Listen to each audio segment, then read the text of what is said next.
Hello दोस्तों, आपका स्वागत है हमारे यूट्यूब चैनल बाज़ार की ज्ञानी में। दोस्तों, आज हम आपके लिए लेकर आए हैं इन्फोसिस क्वार्टर के रिजल्ट्स, ताकि आप जान पाएँ कि आपको कैसे इन्फोसिस के शेयर्स को बाय और सेल करना है और एक्सपर्ट्स क्या कहते हैं। इन्फोसिस का सितंबर क्वार्टर यानी Q2 2020 का रिज़ल्ट आ गया है और रेवेन्यू वाइज इंडिया की दूसरी सबसे बड़ी आईटी फर्म के लिए ये रिज़ल्ट काफ़ी अच्छे इंडिकेटर्स को सामने लेके आया है। बहुत सारे अच्छे पॉइंट्स हैं इसी रिज़ल्ट्स के बारे में, लेकिन फिर भी शेयर्स आज लगभग 20 रुपये यानी 1.71% गिर के 1138 पर बंद हुए हैं। अगर आपके पास है इन्फोसिस के शेयर्स तो आपको क्या करना चाहिए, या फिर आप रिज़ल्ट्स को देखकर इतना एक्साइटेड है कि आपको लग रहा है कि अभी यही सही टाइम है इन्फोसिस के शेयर्स लेने का। मेरे इसी वीडियो में मैं आपको सारे पॉइंट्स का एनालिसिस बताऊंगी और आपको ये भी बताऊंगी कि आपको क्या करना चाहिए आपके इन्फोसिस के शेयर्स के साथ।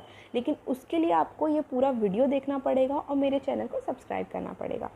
दोस्तों, अगर आप घर बैठे पैसे कमाना चाहते हैं और शेयर मार्केट में ट्रेडिंग करना चाहते हैं तो आपके लिए बेस्ट ऑप्शन है एंजल ब्रोकिंग का डीमैट अकाउंट। यहाँ आपको मिलेगा free demat account, life time free brokerage.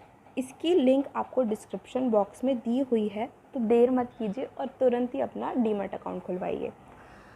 दोस्तों, इन्फोसिस Q2 रिजल्ट्स क्या कहता है। नेट प्रॉफिट 20.5% इंक्रीज़ हुआ है और ईयर ऑन ईयर ये नंबर Q2 एंड में है 4,845 करोड़। पिछले साल इसी क्वार्टर में ये नंबर था 4,019 करोड़। कोविड पैंडमिक के दौरान प्रॉफिट कमाना एक बहुत अच्छी बात है जो इन्वेस्टर्स में काफ़ी पॉजिटिविटी लाएगी। इन्फोसिस का ग्रोथ रेवेन्यू गाइडेंस 2 to 3% है फाइनेंशियल ईयर 21 में, और ऑपरेटिंग मार्जिन गाइडेंस 23 to 24% के ऊपर ही है। इन्फोसिस का कहना है कि ये इंक्रीज़ इन नंबर्स उनके क्लाइंट्स के बढ़ते ट्रस्ट की वजह से है। दोस्तों, ट्रस्ट एक बहुत इम्पॉर्टेंट फैक्टर है आईटी आउटसोर्सिंग के डोमेन में।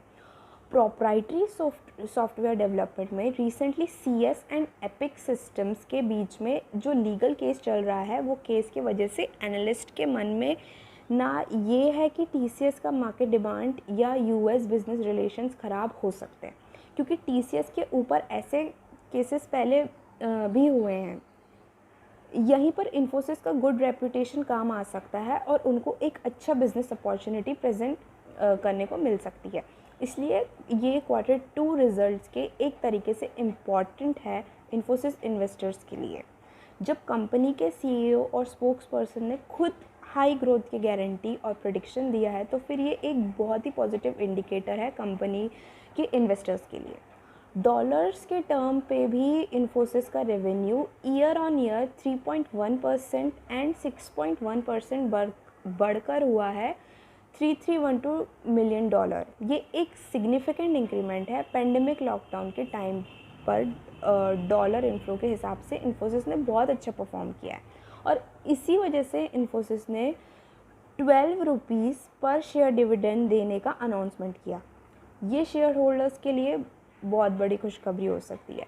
Q2 रिज़ल्ट आते आते मार्केट बंद हो चुका था, इसीलिए सबकी नज़र फ़िलहाल 15 अक्टूबर तक के मार्केट खुलने की तरफ रहेगी। एनालिस्ट ने पहले ही कह रखा था कि इन्फोसिस का बम्पर रिजल्ट्स आने वाले हैं और मुनाफा भी बढ़ने वाला है।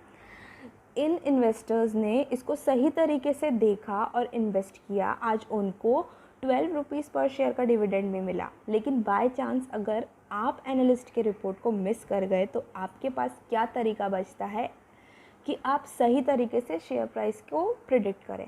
सबसे पहले आपको देखना पड़ेगा कि कंपनी ने क्वार्टर के दौरान क्या क्या डील की और उसका क्या इम्पैक्ट हो सकता है। इन्फोसिस ने वेनगार्ड के साथ जो डील किया था उसका रेवेन्यू ग्रोथ था 1% कंट्रीब्यूशन जो आया था।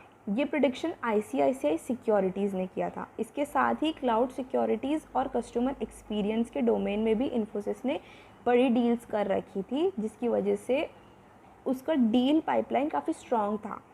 यही इंडिकेटर्स आपको सही तरीके से बताते हैं कि कोई कंपनी का शेयर अच्छा परफॉर्म करेगा या बुरा करेगा।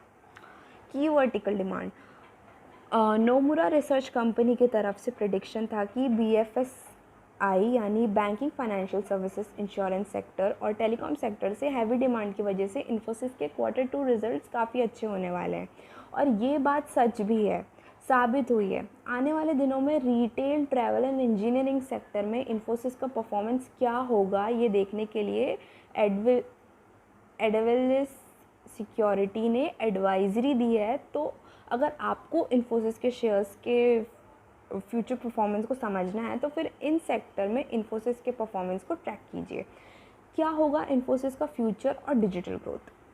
कोरोना पैंडेमिक की वजह से सबको एक चीज़ समझ में आ गई है, ग्रोथ का मेन की फैक्टर होने वाला है digital business and digital strategy. Infosys ने इस फैक्टर में काफ़ी अच्छा विजन दिखाया है और काफ़ी सारे एक्विजिशंस किए हैं।